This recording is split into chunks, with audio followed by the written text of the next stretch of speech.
ازيكم عاملين ايه؟ يا رب تكونوا بخير، كل سنه وانتم طيبين.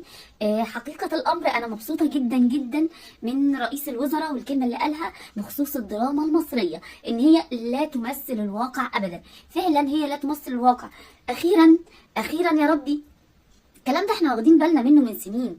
يعني يوم ما يجيبوا حد محجب يجيبوه شكله وحش، وكل المسلسلات يا اما مخدرات، يا اما تجار سلاح، يا اما قتل، يا اما ناس بتكره بعضيها، اخوات بيكرهوا بعض. يا جماعه احنا مش كده، احنا ما بنشوفش مسلسلات حد بيحطها تمثل بلده كده. احنا كمصريين مش كده، بلدنا مش بلد رقصات، ده احنا بلد الازهر.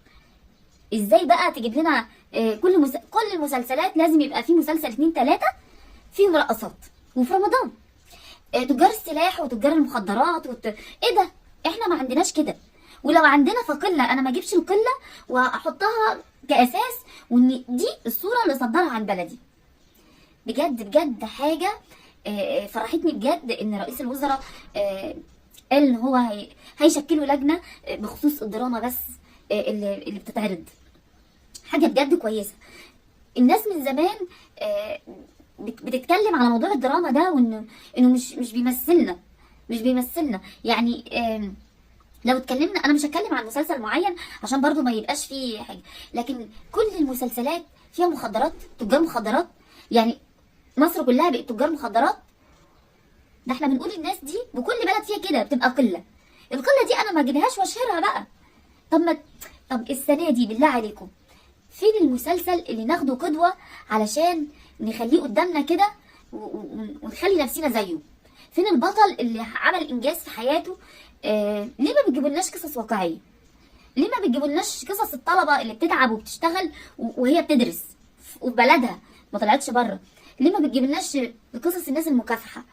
ليه دايما تجيبولنا وتصدروا لنا القصص اللي هي مش حلوه، اللي ممكن ابني وابنك ياخدهم قدوه بعد كده يبقى بلطجي زي ما هما؟ اصل شاف ما اعرفش مين وشاف ما اعرفش، مش برضه مش هنذكر اسماء عشان ما تتمسكش علينا حاجه. لا، بلدنا مش بلد البلطجيه، احنا بلدنا بلد رجاله وناس محترمه وناس متعلمه وناس كويسه.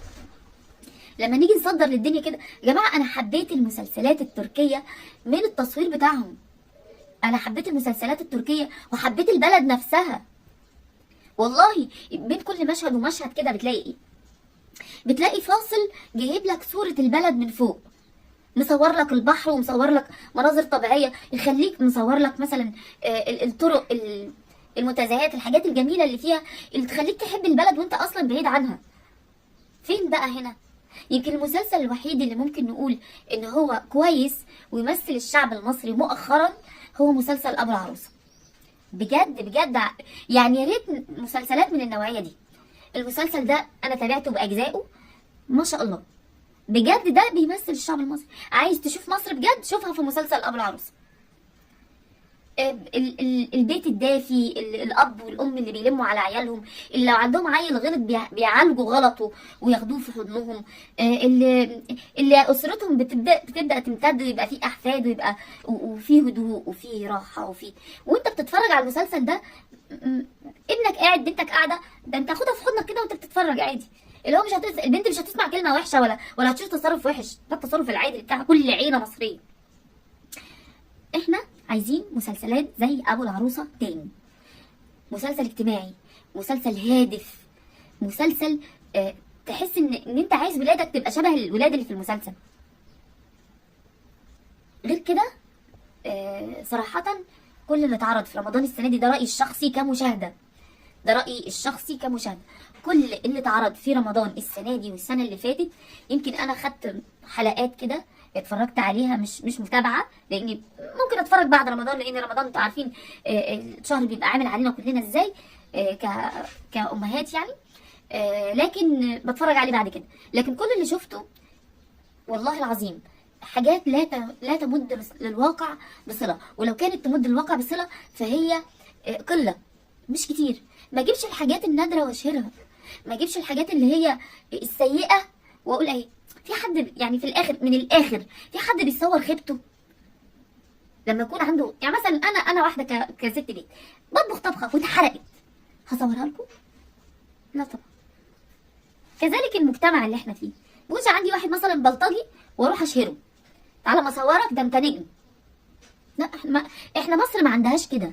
يعني اذا كان كل بلد فيها البلطجيه وكل بلد فيها في شريحه معينه من المجتمع بتبقى المجتمعات كلها رفضاها او الناس كلها رفضاها، ما نجيش احنا الشريحه دي بالذات ونشهرها.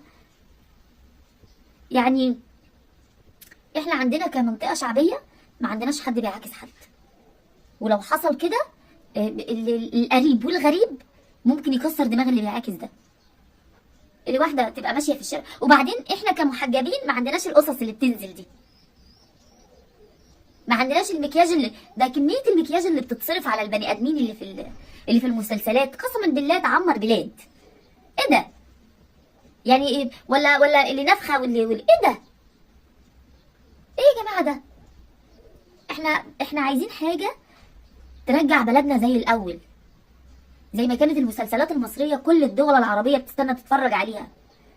احنا دلوقتي بقينا في القاع بسبب الاعمال اللي انتوا بتعملوها. لكل المخرجين والمؤلفين والناس والممثلين، بس يعني الممثل ارفض الدور الوحش، ارفضه، هيجيلك مليون غيره حلو. لكن انك تقبل دور يشوه سمعه بلدك بانك تاجر مخدرات ولا تاجر سلاح ولا طالع بتكره اخوك. ليه تكره اخوك؟ ايه ده؟ يعني حتى لو في حالات فرديه بين اخ بيكره اخوه ما تتجابش علنا كده. الله المستعان. احنا مستنيين حاجات كويسه بجد. رئيس الوزراء انا مبسوطه بالكلام اللي قاله.